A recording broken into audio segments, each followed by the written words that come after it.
Boa noite, Jesus. Que bom ter você aqui mais uma vez, todas as noites. Nós estamos aqui para agradecer a Deus, para meditar em Sua palavra, para reconhecermos Deus como o único Criador dos céus e da terra, como aquele que nos criou e nos mantém vivos pelo Seu poder e amor. Então fique comigo aqui até o final, quero orar com você, por você. Hoje iremos meditar na última parte do Salmo 18, né? Nós já tivemos do verso 1 até o 18, né? Depois do verso 19 até o 36, que foi ontem, e agora estamos na terceira parte, que vamos do verso 37 até o verso 50. E assim encerraremos nossa meditação no verso 18, amanhã vamos para o Salmo 19 e assim estamos caminhando. Então, se você perdeu alguma oração da noite, vem aqui na playlist, né, da oração da noite, aqui no YouTube, e você pode acompanhar desde o Salmo 1. Né? Estamos aqui num resgate da leitura bíblica dos Salmos, lendo, refletindo e orando uns pelos outros. Esse é um movimento de oração, de reflexão. Então, se você tem um pedido de oração, vem aqui nos comentários, faça o seu pedido de oração, é muito simples. Você já sabe, se está aqui há mais tempo, é só escrever oração da noite e fazer o seu pedido de oração. Nós vamos orar, interceder, clamar a Deus pela sua vida, tá bom? Então vamos meditar aqui a partir do verso 37. Nós vamos começar no verso 18, que diz assim, começa ele forte, viu gente? Começa forte, olha só o que diz. Persegui os meus inimigos e os alcancei, e não voltei enquanto não foram destruídos. Massacrei-os e não puderam levantar-se. Jazem debaixo dos meus pés.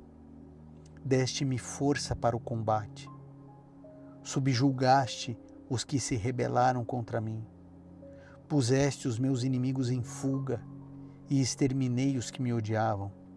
Gritaram por socorro, mas não houve quem os salvasse. Clamaram ao Senhor, mas ele não respondeu. Eu os seduzi a pó, o pó que o vento leva. Pisei-os como a lama das ruas. Tu me livraste de um povo em revolta. Fizeste-me o cabeça das nações. Um povo que não conheci sujeita-se a mim. Assim que me ouvem, me obedecem. São estrangeiros e se submetem a mim. Todos eles perderam a coragem, tremendo saem de suas fortalezas. O Senhor vive, bendito seja a minha rocha. Exaltado seja Deus, o meu Salvador. Este é o Deus que em meu favor executa vingança, que a mim sujeita as nações. Tu me livraste dos meus inimigos, sim, fizeste-me triunfar sobre os meus agressores, e dos homens violentos me libertaste. Por isso eu te louvarei entre as nações, ó Senhor, cantarei louvores ao teu nome. Ele dá grandes vitórias ao seu rei, é bondoso com o seu ungido, com Davi e com os seus descendentes para sempre. Essa última parte do Salmo 18 precisa ser bem compreendida. Você sabe que Davi vivia em uma época onde não existiam leis internacionais, não existia a lei da propriedade. Naquele contexto era a lei do mais forte. E Davi estava cercado de nações ímpias, de nações perigosas, pagãos, nações que sacrificavam seus filhos a Moloque, nações que eram perversas, violentas, que invadiam cidades para roubar, matar e destruir. Davi era oprimido pelos povos ao redor, mas Deus entregava a vitória a Davi, porque Davi pertencia a Cristo. Sabe, talvez aí na sua casa, no seu trabalho, na faculdade, na escola, no bairro, existam pessoas más e violentas que te oprimem. Talvez seja o seu patrão. Pessoas que te humilham, que tentam te subjugar, te escravizar de alguma maneira. Às vezes o casamento é tão podre que o homem faz da esposa uma escrava emocional, manipulando, agredindo e agradando, agredindo e agradando, agredindo e agradando. Sabe, eu não sei o que você tem passado, mas esta última parte do Salmo 18 declara que Deus é o vingador, que Deus nos faz triunfar sobre os nossos agressores. Deus, Ele vê a maldade das pessoas. Por isso, a primeira coisa que eu preciso te dizer, nunca seja um agressor. Nunca seja você o opressor. Aquele que humilha, aquele que pisa, aquele que tira sarro, aquele que rebaixa, aquele que despreza o outro. Nunca seja essa pessoa. É preferível você ser humilhada do que você humilhar alguém. É preferível você ser injustiçada do que você injustiçar alguém. Porque quando você é a vítima, Deus se levanta em teu favor. Por isso, quando falarem mal de você, bendiga. Quando pagarem com você a maldade, você devolva com bem, com bênção. Você pertence a Jesus. Você pertence à eternidade. A nossa vida não é aqui. Jesus nunca mentiu para ninguém. Ele disse, neste mundo tereis aflições. Mas tenha bom ânimo, eu venci o mundo. Sabe como que a gente se protege nesse mundo mal? Lendo a Bíblia, orando, praticando a presença de Deus.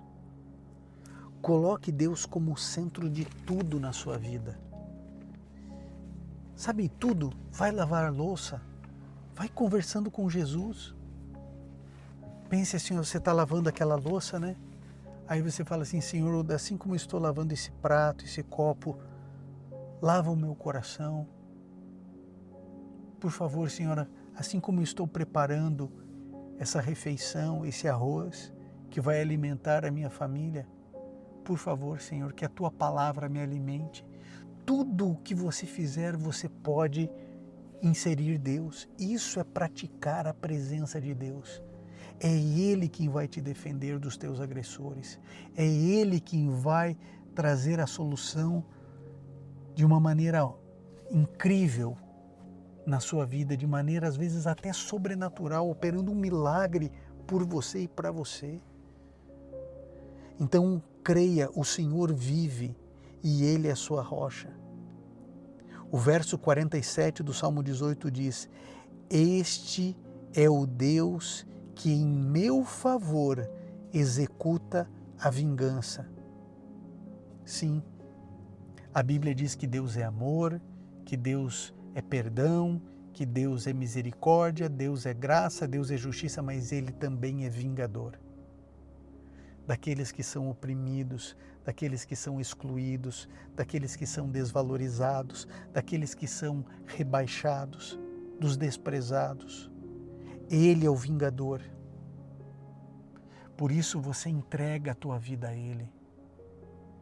Você faz o seu pedido de oração aqui nos comentários e você crê que Ele é a tua fortaleza, que Ele é a tua rocha. É Ele quem vai te entregar a vitória. Jesus não vai esquecer a tua causa, porque você não tem se esquecido dele. Você tem buscado ao Senhor de todo o coração, de toda a alma, com todo o teu entendimento. Tem separado tempo para ler a Bíblia. Tem separado tempo para compartilhar essa mensagem, para ser luz, bênção, para ser sal da terra.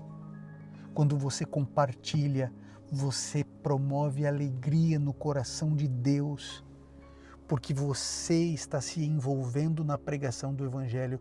E Jesus Cristo disse que nós deveríamos levar este Evangelho a toda nação, tribo, língua e povo, e cada um de nós pode contribuir. E olha, não custa um centavo para você. Você se inscrever no canal, estar aqui conosco, meditando, buscando, clamando, orando, intercedendo, não custa nada para você. Você compartilhar não custa nada para você. Mas isso pode determinar a vida eterna de alguém. Por isso, venha fazer parte do exército de Deus. Venha lutar o bom combate como Paulo combateu. Venha pregar o Evangelho. Deus nos entregará a vitória em nome de Cristo Jesus. Então, além do seu pedido de oração, você vai escrever: Senhor, me dê a vitória. A vitória vem do Senhor, então você vai escrever assim: Senhor, me dê a vitória. Deus vai te dar a vitória sobre os teus agressores. Às vezes quem te agride é uma doença. Às vezes quem te agride é a questão financeira. Às vezes pode ser até um filho, uma filha. Deus te dará a vitória. Deus entregará para você aquilo que você tanto precisa. Mas você precisa confiar, você precisa crer, você precisa se santificar, você precisa se arrepender dos seus pecados, você precisa se purificar. Como que a gente faz tudo isso, Ivan? Lendo a Bíblia, orando, fazendo de Deus o primeiro, o último e o melhor em nossa vida, compartilhando essas mensagens. Aí, como que eu compartilho? Eu não sei compartilhar. Aprende, porque o dia que você aprender, você vai poder compartilhar toda noite. Se você olhar no vídeo ali, do ladinho onde tem para você se inscrever, tem ali compartilhar. Quando você clica ali nesse botãozinho compartilhar, vai aparecer várias redes sociais. Uma das primeiras é o seu WhatsApp. Clique ali na bolinha verdinha do WhatsApp e aí você seleciona ali 3, 4, 5 grupos que você participe e encaminha. Encaminha. Se a pessoa vai assistir ou não, aí é uma obra do Espírito Santo na vida da pessoa. Mas você faz parte de uma comunidade de pregação do Evangelho que não tem placa de igreja. Então, qualquer pessoa pode participar. E é assim que a gente caminha. Já escreveu: Senhor, me dê a vitória? Espero que sim, que Deus te abençoe. Nós vamos juntos orar agora ao Senhor. Amanhã nós estaremos aqui, 15 para as 7 da noite, meditando no Salmo 19. Você estará conosco aqui, você vai participar do Salmo 19. Você pode assistir em qualquer horário, mas a partir de 15 para as 7 da noite já vai estar disponível aqui. Alguns acompanham ao vivo, outros em outro momento. Mas amanhã vamos meditar no Salmo 19, o Salmo de Davi, lindo, bonito, importantíssimo. Versos do céu para a sua vida. Vamos juntos agora orar ao Senhor. Bondoso Pai, Criador dos céus e da terra, estamos na Tua companhia, na Tua presença, pedindo que o Senhor nos entregue vitória sobre os nossos inimigos. Pessoas más, perversas, que são injustas, que muitas vezes pisam, nos humilham. Por favor, Jesus, entregue a vitória que precisamos. Alguns precisam de vitória financeira, outros precisam de vitória contra doenças, outros precisam de vitórias emocionais, porque estão deprimidas, tristes, infelizes. Outras precisam de vitória no casamento, vitória no vício do filho, da filha. Pai das luzes, o Senhor transforma as trevas em luz. O Senhor cuida de nós. O Senhor tem uma passagem secreta em cada beco sem saída que essa vida nos coloca, e alguns fins são apenas começos. Por favor, Senhor, nos dê o renovo, nos dê o recomeço. Afasta da nossa casa toda influência maligna, toda maldição que caia por terra. Venha nos salvar, venha nos guiar.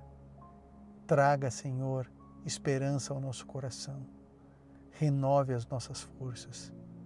traga alegria para o nosso coração, que toda preocupação caia por terra, que toda ansiedade seja dissipada na Tua palavra, que nós possamos aqui, Senhor, formar um exército para Teu serviço, para pregarmos juntos o Evangelho. Por isso, abençoa cada pessoa que está aqui, cada homem ou mulher que está compartilhando essa mensagem. Coloque no nosso coração amor pelas almas, amor por aqueles que precisam ouvir as Sagradas Escrituras. Traga-nos amanhã aqui para juntos meditarmos na Tua palavra, no Salmo 19. Nos entregamos em Tuas mãos. Fica ao nosso lado hoje e sempre. É o que pedimos, imploramos em nome de Jesus. Amém. Querido Deus, abençoe você, a tua casa, a tua vida.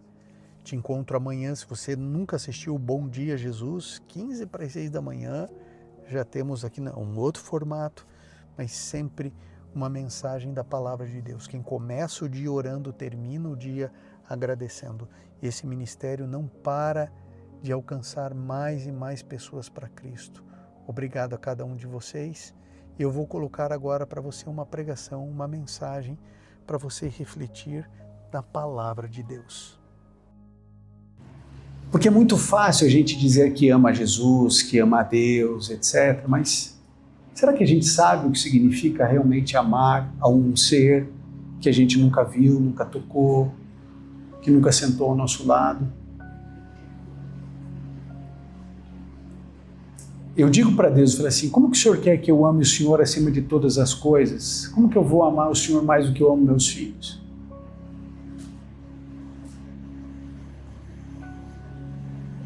Eu estaria mentindo se eu falasse que eu amo a Deus acima de todas as coisas, de todos os seres, de todos os lugares.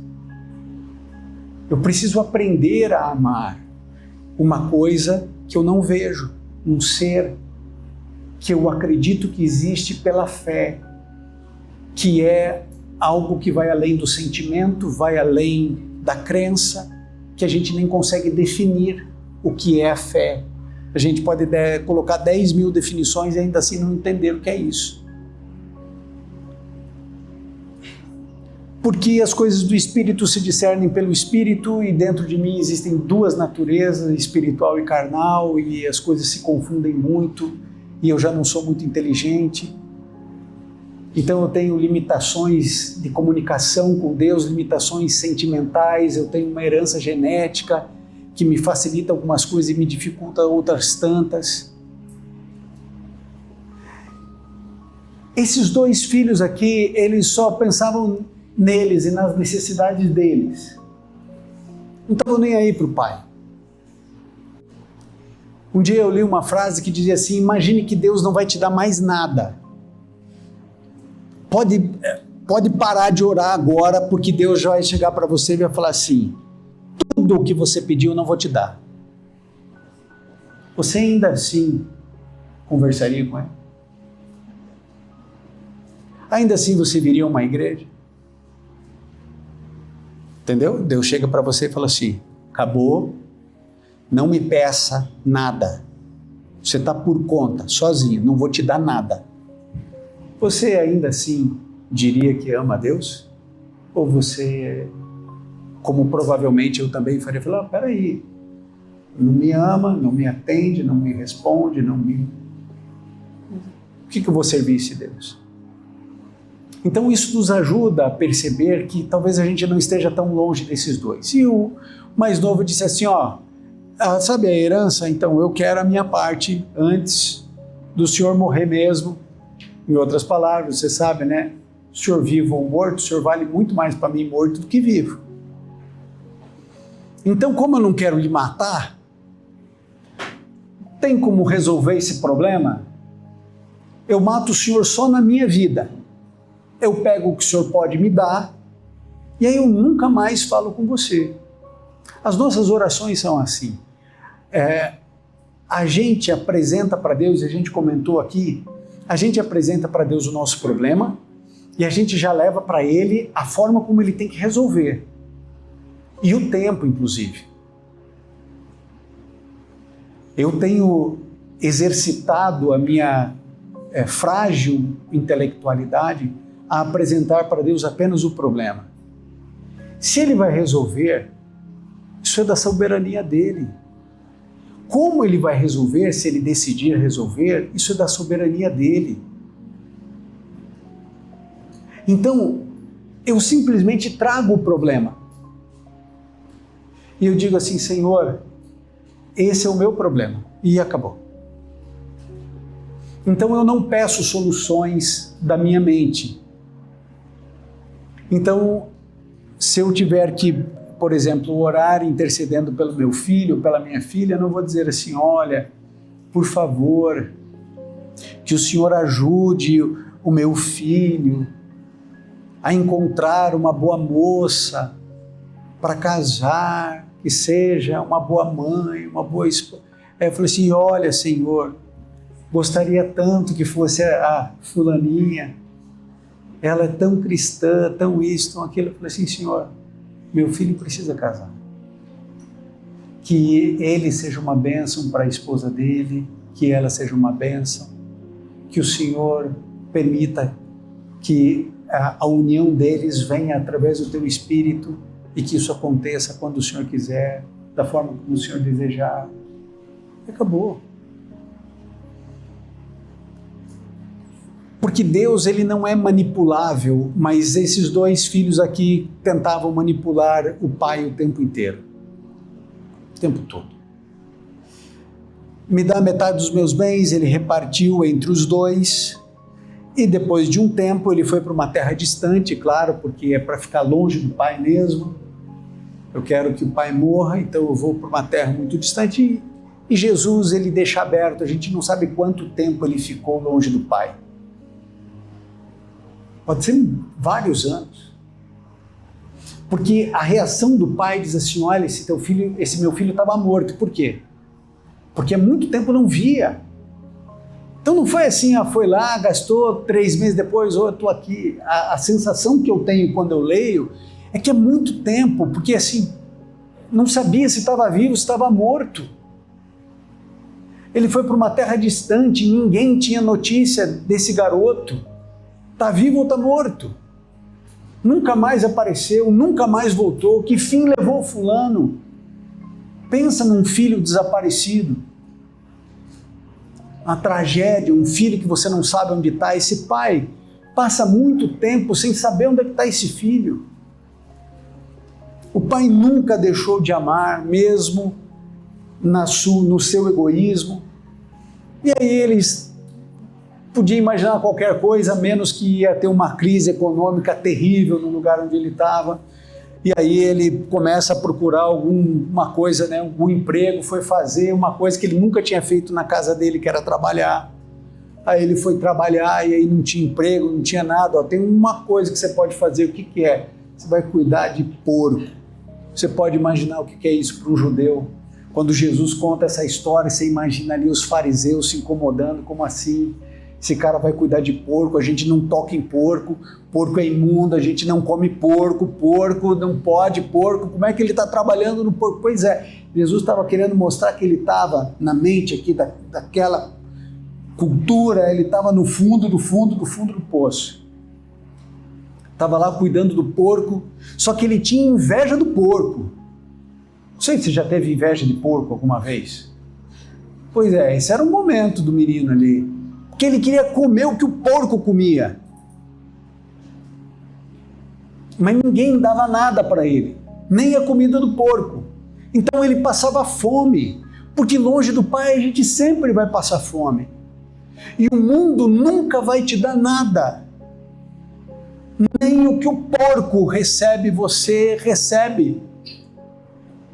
Porque o diabo, ele é um grande negociador. Ele não se importa em te dar dinheiro, ele não se importa em te dar fama, ele não se importa em te dar prazer.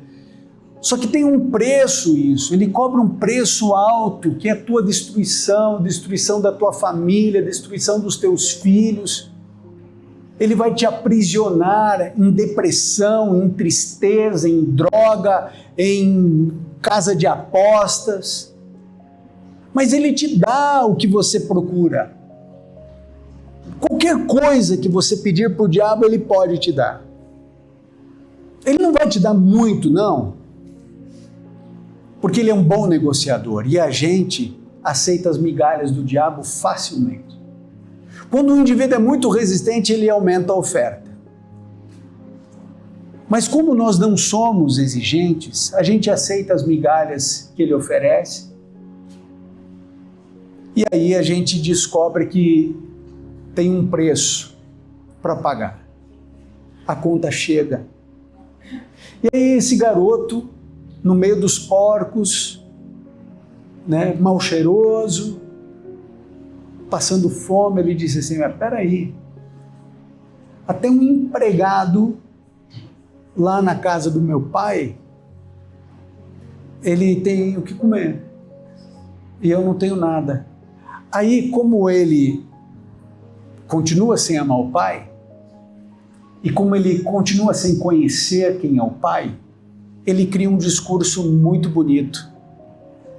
Eu acho que esse é um discurso tão bem feito, que somente alguém muito desesperado escolheria muito bem essas palavras, porque olha só, ele já começa chamando o pai dele de pai. Pai, né? Só para você lembrar aqui a relação aqui, ó. Pai, olha que discurso lindo. Pequei contra o céu. Pô, o cara é um poeta. Pequei contra o céu e contra ti. Ou seja, né, o meu pecado, ele é estratosférico. Pai, eu pequei contra o céu, pequei contra ti. E ele diz, olha, não sou digno. Olha que beleza. Não sou digno de ser chamado teu filho. Trata-me como um dos teus empregados. E aí ele pensa assim, impossível não cair na minha conversa. Que é isso? Sempre foi um manipulador. No meio da miséria, ele acha que ele pode manipular o pai. Então ele tem um discurso perfeito. Objetivo, dizem que um bom discurso precisa ser curto. Por isso que eu falo muito. Bom discurso precisa ser curto. Ele tinha cada palavra. Você conhece a tua oração, né? Ó Pai, Criador dos céus e da terra. Bondoso Criador. A gente sempre tem um jeito que a gente gosta de começar a oração, né? Aí a gente vai orar em nome de Jesus. A gente tem os nossos discursos.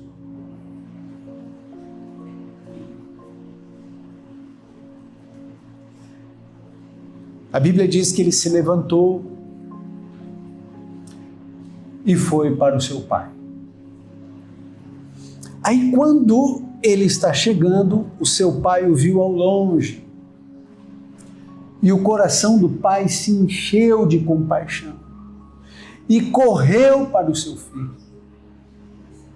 E o abraçou e o beijou.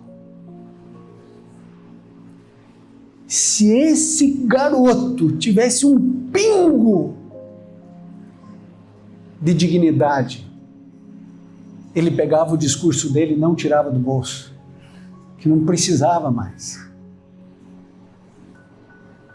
A resposta que ele queria foi dado sem ele tentar manipular. Mas a natureza desse garoto, ele é quem ele é. Por isso mesmo ele fedido, mal cheiroso, que você já ouviu isso várias vezes, o pai vai, abraça o beijo e ele não abre mão do discurso, porque não pode perder a oportunidade, está tão bem feito. Eu tenho que falar, e aí ele diz, Pai, pequei contra o céu e contra ti, não sou digno de ser chamado teu filho. Aí olha só que interessante o versinho 22. Mas o pai disse aos seus servos, depressa, tragam a melhor roupa e vistam nele. O pai nem responde à loucura do filho. O pai não responde nada, ele não diz, filho, eu te perdoo. Ah, filho, que bom que você está... O pai, ele silencia diante daquilo. Mas sabe por que o pai não expõe o filho ao seu próprio ridículo? Porque o pai sabe que aquilo é o melhor que ele tem. Ele não tem nada.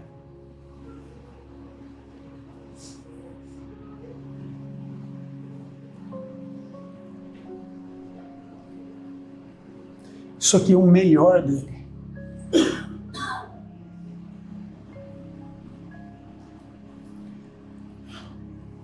Você entende porque a Bíblia diz que a nossa justiça é um trapo de imundícia?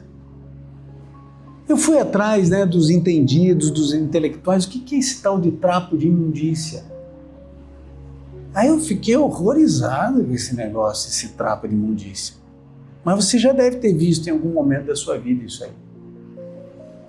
Você sabe quando alguém vomita no chão? Fica tudo lá? Aí você pega um trapo, você não vai pegar um pano de prato bordado, né? Você vai pegar um pano de chão. Aí você pega, pensa um trapo.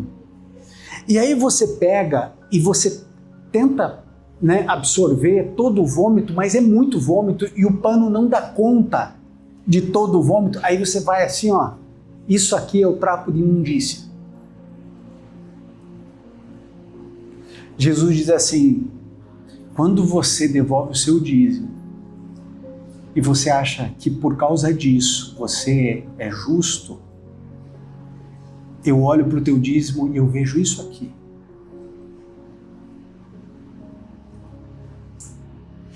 Quando você resiste uma tentação por um poder que não é seu e você estufa o peito, eu olho para você e o que eu vejo é isso aqui, ó. Todas as vezes que você estufa o peito porque você parou de comer carne, eu olho para você e eu vejo isso aqui. Porque as nossas obras, que nós nos vangloriamos, a gente só se vangloria das boas obras. Porque as obras ruins, que são a maioria, a gente tem um tapete enorme dentro da nossa alma para jogar tudo para baixo. Está lotado de coisa ali. Não cabe mais, mas a gente empurra. Aquele garoto, ele não tinha nada para oferecer. E aí eu te pergunto, a gente tem? A gente tem uma coisa para oferecer para Deus que Ele pede. Ele diz assim: filho meu, dá-me o teu coração. Você percebe que Jesus pede o seu pior, Ele não pede o seu melhor? A pior coisa que a gente tem é o nosso coração. A Bíblia diz que o nosso coração é desesperadamente corrupto e que ninguém pode conhecê-lo. E ele diz: filho meu, dá-me o teu coração. É Davi dizendo: Senhor, cria em mim um coração novo, porque não tem mais jeito de limpar isso aqui. Eu preciso de um novo. Tem coisa que tem conserto, tem coisa que tem remendo, tem coisa que não tem. Dá o teu coração. E esse garoto entregou o que ele tinha de melhor.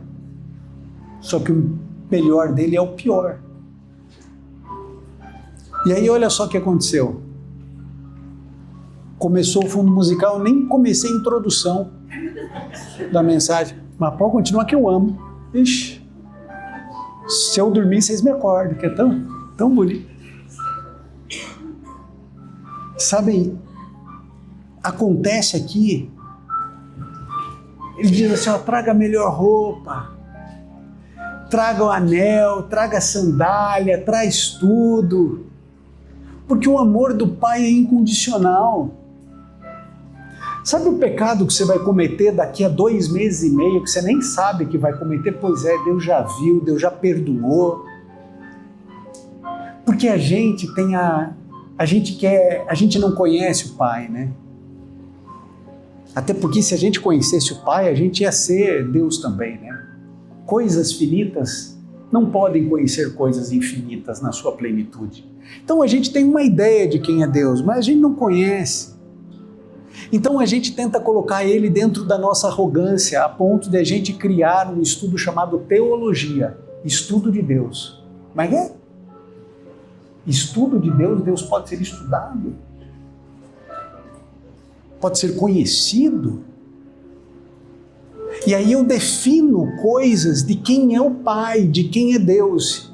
E aí eu descubro que a minha lógica ela é incapaz de definir, porque a gente desde cedo a gente aprendeu de que Deus é onipresente. Vamos, né? Deus é onipresente, ou seja, Ele está em todo lugar, né? Sim ou não? Maravilha. Então me explica uma coisa. Se Deus é onipresente, significa que Ele está aqui, Ele está no fundo e Ele está entre aqui e o fundo, certo?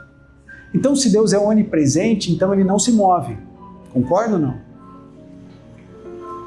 Sim, porque para ter deslocamento, você precisa não estar para depois estar. Continua tentando definir quem é Deus. Deus é onisciente, né? Deus sabe tudo? É? Claro, porque imagina que eu, um ser finito, vou dizer que Deus não sabe tudo. Deus sabe tudo, por isso que Ele é Deus, Ele sabe tudo. Ele sabe tudo ou Ele só sabe tudo o que vai acontecer? E todos os outros milhões de possibilidades e variáveis das coisas que não vão acontecer, se acontecessem, Ele também sabe? E se Ele escolher não saber alguma coisa, Ele não pode? Ele não tem liberdade para não saber? E se Ele escolher não saber? Imagine que todos nós aqui um dia vamos estar no céu. Aí a gente se reúne, nós mesmos aqui, todos nós, assim, vamos compor uma música de louvor a Deus? E lá no céu, todo mundo, né? A gente vai poder, a gente acredita que vai dar tudo certo. Então a gente vai compor. E aí a gente vai compor e vai ficar lindo, e a gente vai ensaiar. Aí quando a gente vai apresentar para Deus, Ele já viu tudo. A grande apresentação, a gente vai louvar, já viu tudo isso aí. Ele não pode escolher não saber. Mas eu preciso colocar Deus dentro de uma caixinha e definir atributos e valor. A gente não conhece o Pai, como esse garotinho aqui que não sabia quem era o Pai. Porque se ele soubesse quem era o Pai, ele falava assim: Pai, não precisa repartir a tua herança não, me dá tudo. Se ele conhecesse o Pai, ele jamais ia ter vontade de sair de perto do Pai. Não ia ter apostasia, não ia para a terra distante. Só que ele não amava o Pai, não conhecia o Pai. Por isso ele criava discursos. E o Pai abraça, o Pai beija, o Pai dá nova roupa, o Pai dá sandália, o Pai dá anel. E aí o Pai chega e diz assim: tragam o novilho gordo. Aqui eu paro. Aqui eu paro. Por que não diz assim, ó, mata lá um novilho? Devia ter muitos. A sensação que eu tenho é que eles estavam preparando um novilho para um grande acontecimento. O novilho. Sabe aquela história, ó? Esse aqui tá para engorda. Para quê? Vai ter uma ocasião especial. Qual ocasião? Não, a gente não sabe. O pai sabia. O filho mais velho não sabia, os servos não sabiam, mas dizia assim: olha, tenho aquele para uma ocasião especial. Eu imagino que nessa casa o pessoal falava assim: e o novilho? Não é que ocasião é essa? Não sabemos. É uma ocasião, é o novilho. É o novilho. E aí tinha aquela expectativa. E aí, como é que está o novilho para ir embora? Está lá o novilho. E aí, Jesus, que é Deus em pele humana, Deus encarnado, manda fazer um churrasco. Vai entender uma coisa dessa? Eu não quero nem tentar explicar para você, só estou lendo o texto.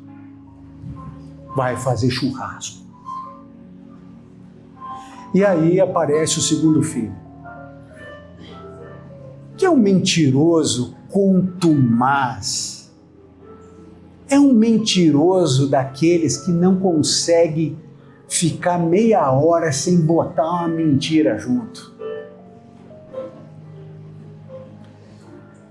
Porque daí ele vem do campo e ele ouviu música e dança. Então a festa era boa, porque tinha música, tinha dança e o novilho que foi pro rolete. Esse é o quadro. E aí o irmão mais velho chegou e ele não entendeu o que estava acontecendo, ouviu tudo aquilo e chamou um dos servos e perguntou: o que está acontecendo aqui? Que festa é essa? Ninguém me convidou para essa festa? Como que tem uma festa e eu não sei que tem uma festa na minha casa? E aí o servo explicou, né? Seu irmão voltou. Seu irmão voltou. E aí o servo meio fofoqueiro já pegou e tocou na ferida, né? Ó, matou o novilho gordo.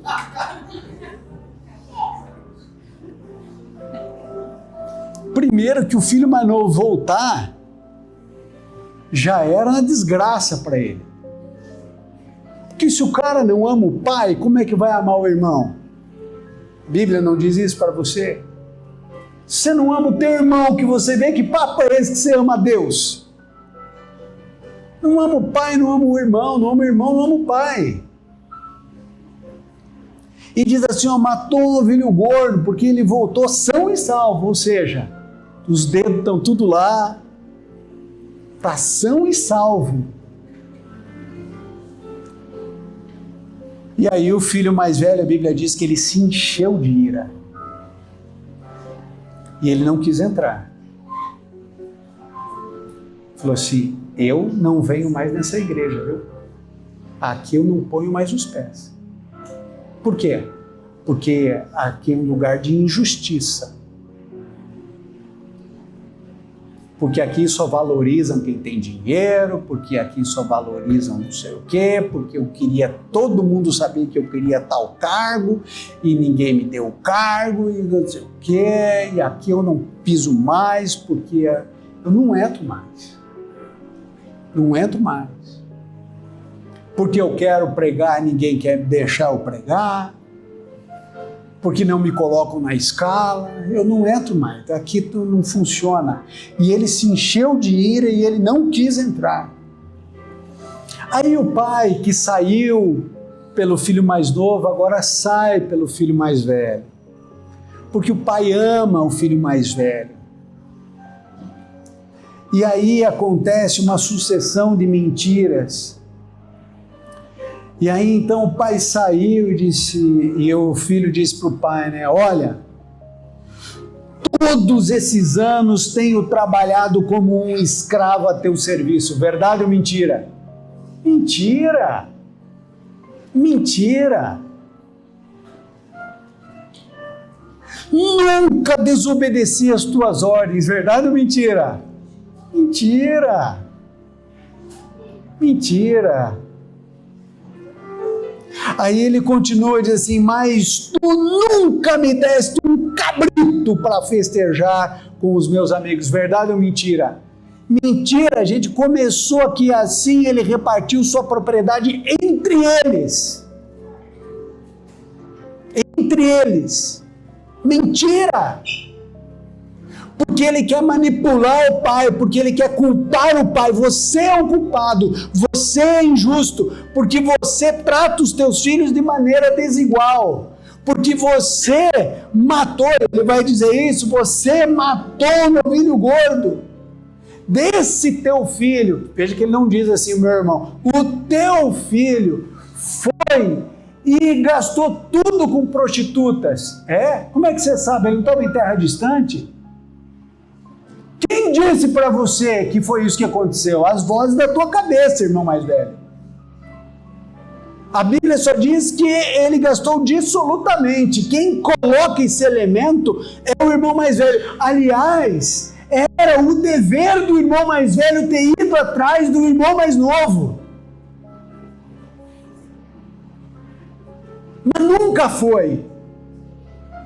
Porque queria que o irmão mais novo tivesse morto. Porque agora ele reinava absoluto. Filho único. Sou o primogênito. Tenho a herança. Sou eu. Você precisa entender a ira que acontece no coração do irmão mais velho. Porque você sabe que quando o pai morria, quem que se tornava o líder de todo o clã, de toda a família? O irmão mais velho. E a maior parte dos bens ficava para quem?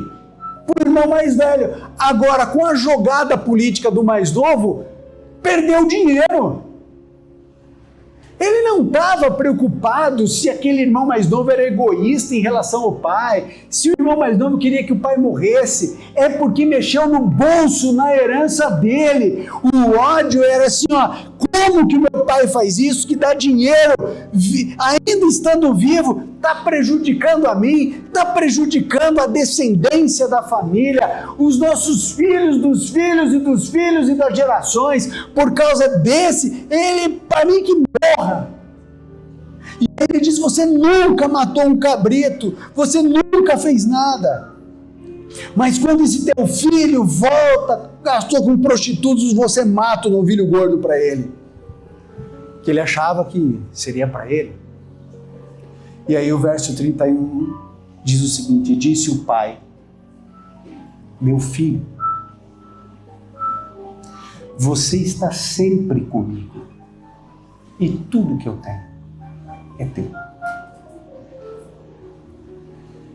Mas nós tínhamos que celebrar esta volta deste teu irmão. Porque ele estava morto e reviveu. Estava perdido e foi achado.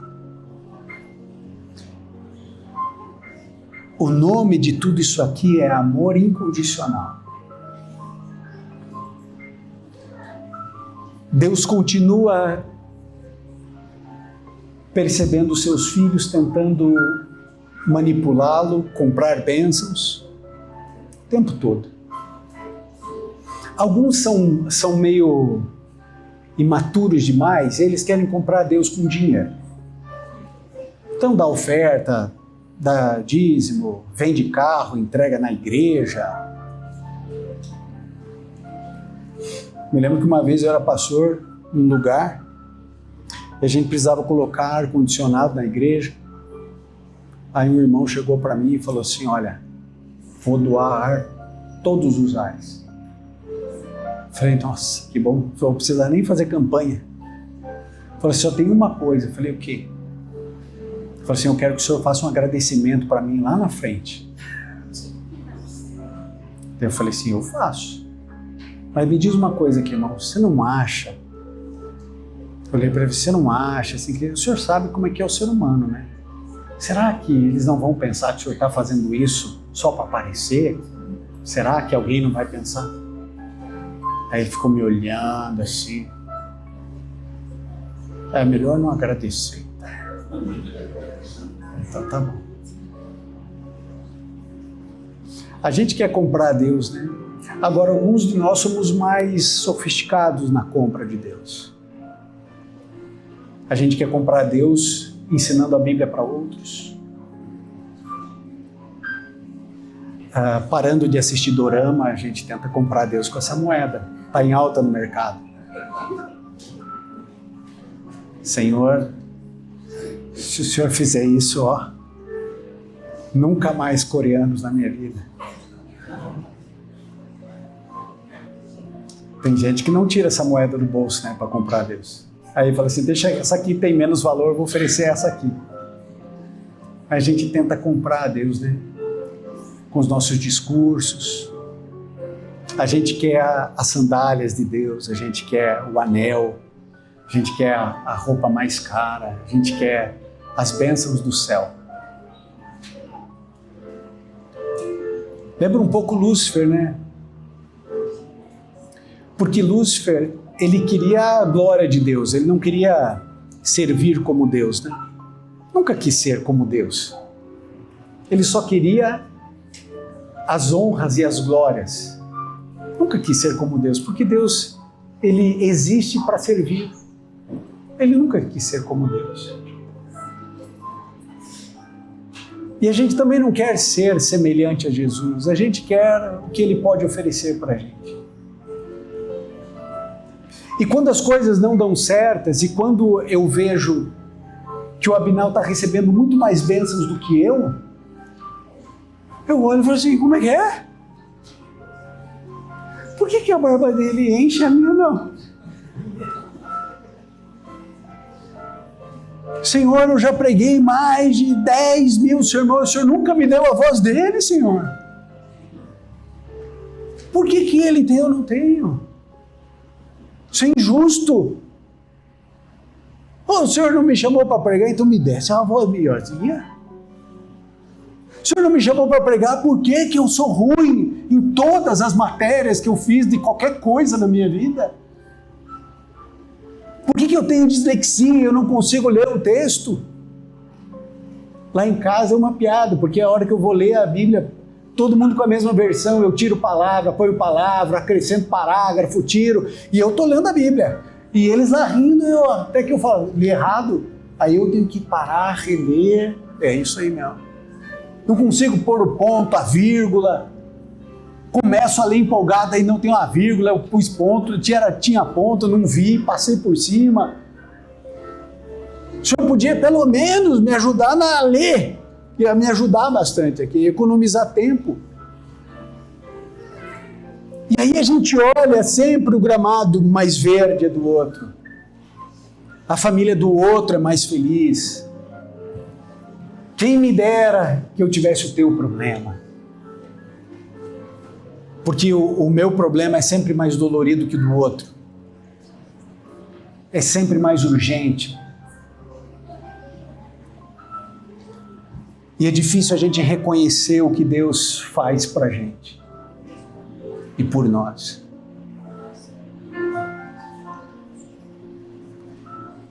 A gente só vai agradecer por ser míope o dia em que a gente ficar cego. Porque enquanto a gente não ficar cego, a gente vai reclamar da miopia. O tempo todo. Eu me lembro que uma vez eu fui visitar um rapaz que era... Ele tinha a representação daquelas bolsas Vitor Hugo. Sabe essas bolsas assim? Essas bolsas que é caro. E ele tinha por muitos anos já essa representação. E do nada, ele era uma das lojas que mais vendia no Brasil, etc. E tal. Do nada, os que coordenavam isso aqui no Brasil falaram assim, ó, você vai parar, não vai ser mais você. Ele ficou sem dormir, sem comer, emagreceu, reunião após reunião, e aquele negócio, aquele caos, ele sofrendo, aquele negócio todo. O cara que tinha muito dinheiro, tinha outras tantas fontes de renda, mas aquela era uma renda importante e tal, ele estava aquele indignado com Deus, indignado com tudo, falei assim, eu sou honesto, né? Eu pago meus impostos, eu sou a loja que mais vende, e o trapo de imundícia, eu estou aqui e tal. Até que no meio desse caos todo, que para ele era uma dor muito grande, a esposa dele é diagnosticada com câncer. Nesse contexto eu fui visitar, ele pegou e falou assim, pastor, ali eu entendi quão imbecil eu era. Como eu me afogo fácil em um copo d'água. Qualquer coisa tira a minha paz. Qualquer coisa me desestabiliza. Hoje eu só quero que minha esposa seja curada. Quer levar essa representação? Vai-te embora da minha vida, não quero nem saber. Nem penso mais nesse problema. Esse momento que você está vivendo é um momento de dor. Porque nunca existiu um momento da sua vida sem dor. E a gente tende a pensar no passado como momentos melhores ou menos sofridos, porque a nossa memória é curta. Mas sabe, os piores dias da sua vida você não viveu ainda. um dia a grande tristeza vai chegar em você. Um dia a grande tristeza vai bater a sua porta. E aí você vai entender coisas que talvez hoje você não entenda. Aí você vai se perceber: eu passei minha vida inteira afogado em um copo d'água. Agora que vem a tempestade, eu consigo enxergar algumas coisas. Eu vou terminar essa mensagem por amor a você.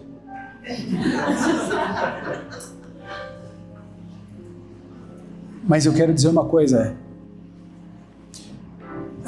Eu até gravei isso em alguma coisa aí no Instagram, mas acho que ninguém gostou. Ficou vendo? Ninguém achou. Eu achei tão bonito. Aí você coloca, você acha assim, isso aqui vai detonar. Foi assim, ó.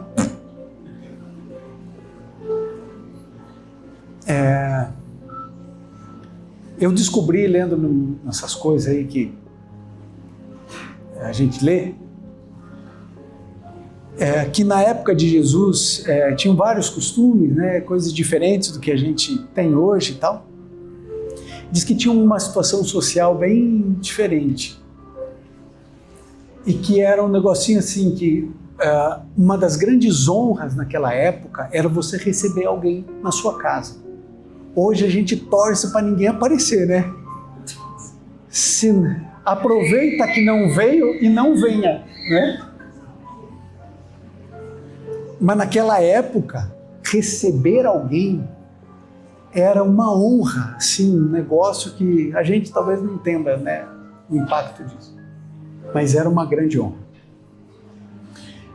E quando a pessoa que ia lá, servia obviamente comida, porque das necessidades fisiológicas, a única que a gente ritualiza é a alimentação. Você nunca vai chamar alguém na sua casa para respirar. Vem em casa, fazer o quê? Vamos respirar junto. A gente só ritualiza das necessidades fisiológicas a alimentação. E nesse banquete que era feito, havia também ali um lugar para você colocar o guardanapo. E havia um gesto do convidado.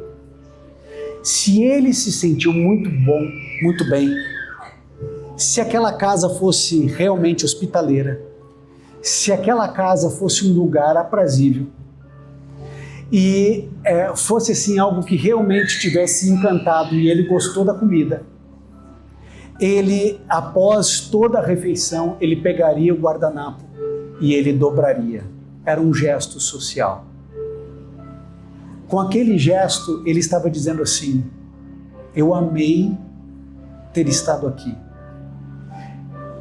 E mais do que isso, eu pretendo voltar.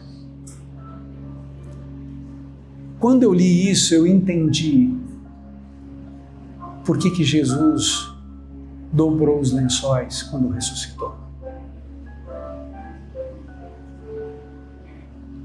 Jesus não estava ensinando os nossos filhos a arrumar a cama antes de ir para a escola.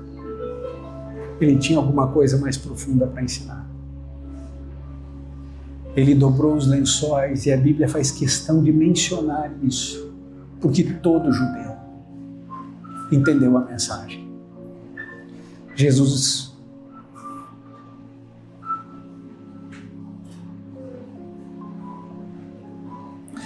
desculpem, mas depois dos 40 eu comecei a ficar mais emotivo. Mas sabe, Jesus, ele estava dizendo assim: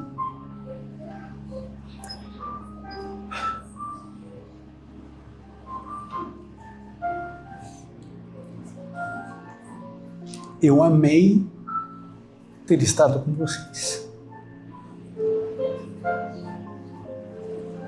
Eu vou voltar.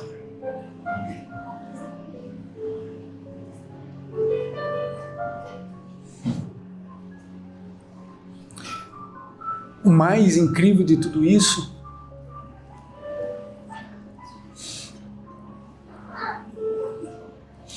é que nós não fomos hospitaleiros.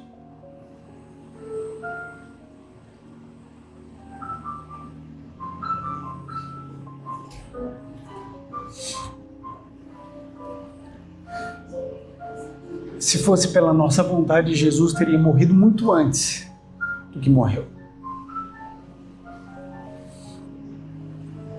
Nós teríamos matado Jesus muito antes dos 33 anos.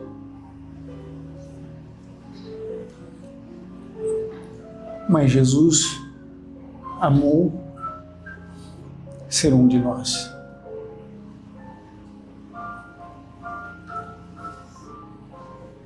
Não me pergunta como alguém pode amar alguém como eu.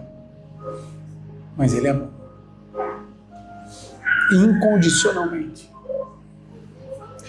Não importa se eu tento comprar Deus no crédito ou no débito. Pequei contra o céu, sou miserável. Por favor, me perdoa, a tua graça. Posso tentar comprar no débito ou no crédito. Sempre te servi, nunca saí da igreja, sempre dizimei, sempre fui correto, nunca matei ninguém, não falo mal de ninguém. Então o Senhor precisa fazer o que eu quero. Eu sou podre, miserável, desgraçado, pecador. Então, porque o Senhor é misericordioso, o Senhor precisa fazer o que eu quero. Independente de a gente tentar comprar Deus no débito ou no crédito. Ele sai da casa e vai atrás dos seus filhos. E ele ama a todos. Porque ele sabe que o filho mais velho que ele tinha para oferecer era aquilo. E o que o filho mais novo tinha para oferecer era aquilo. E depois dele ter sido chicoteado, espancado, depois de cuspirem no seu rosto, depois de pegarem sua roupa para poder tirar sorte, ver quem ia ficar com aquela roupa, depois dele ter ficado nu, não pense que tinha ali uma cuequinha judaica para ele, que não tinha. Jesus morreu nu. Porque o inferno sempre quis envergonhar Jesus. Pelado, crucificado, carne rasgada, rosto manchado de sangue, cuspido, espancado, todos os demônios festejando ao redor daquela cruz. Não havia nenhum demônio em nenhum outro lugar do universo, todos estavam ali. O Pai tendo que permitir que ele fizesse tudo aquilo sozinho. Eles que nunca haviam se separado. Pela primeira vez os nossos pecados separaram pai e filho. Nenhum anjo do horto estava ali agora para consolá-lo sozinho, sem ninguém. Quando Jesus ressuscita, ele dobra. E ele diz, valeu a pena. O diabo quer cegar você com a tua dor.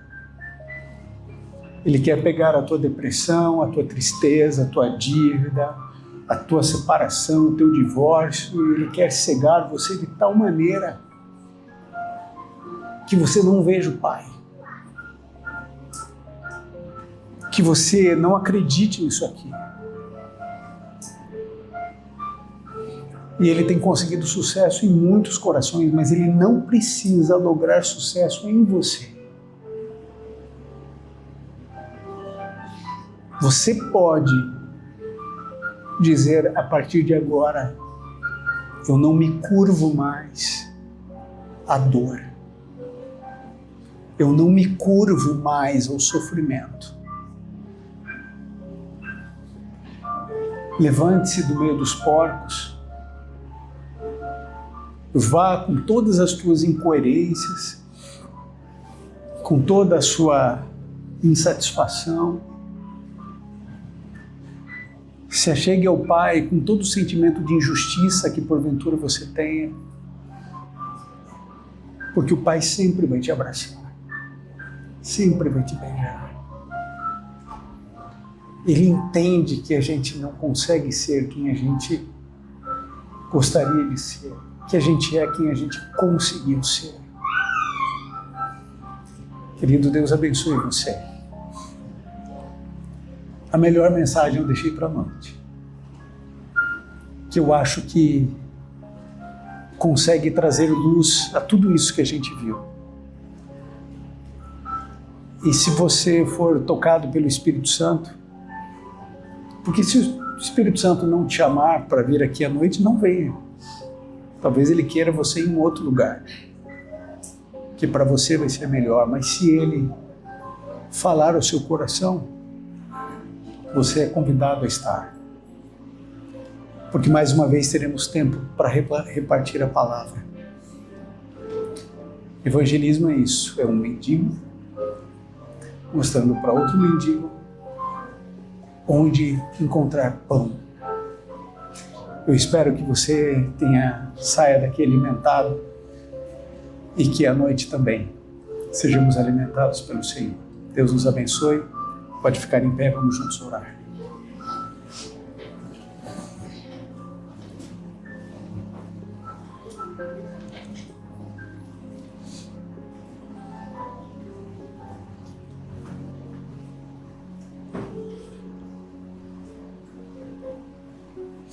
Bondoso Pai, como é difícil escolhermos palavras em uma única língua, que é o português, com vocabulário tão restrito como é o meu, de alguma maneira tentar expressar qualquer coisa para o Senhor. Mas obrigado, porque o Teu Santo Espírito intercede com gemidos inexprimíveis, traduzindo o que vai na nossa alma. Nosso silêncio é mais eloquente, nossas lágrimas falam muito melhor do que a gente consegue com palavras, tentando organizar aquilo que está tudo bagunçado dentro de nós. A gente não sabe, Senhor, como proceder, o que falar. A nossa lógica muitas vezes não tem sentido, a nossa razão é loucura aos Teus olhos, a sabedoria humana é estultícia, de tal maneira que a única coisa que temos, Senhor, somos nós, com o nosso coração corrompido, com a nossa incoerência, com a nossa falsa justiça. Somos escravos das nossas emoções ou da nossa razão. Não sabemos argumentar, nem pedir. Nossa gratidão muitas vezes é manchada pelo nosso egoísmo, de tal maneira, Senhor, que simplesmente estamos aqui, pedindo que o Senhor tenha compaixão de nós, porque cada um precisa de uma coisa diferente. E às vezes não conseguimos nem entender o que de fato precisamos. Por isso, Senhor, pedimos a Tua compaixão. Pedimos a Tua graça, que é o favor sem merecimento. E que o Senhor nos ouça no mérito de Jesus. Amém. Amém. Uma boa tarde a todos.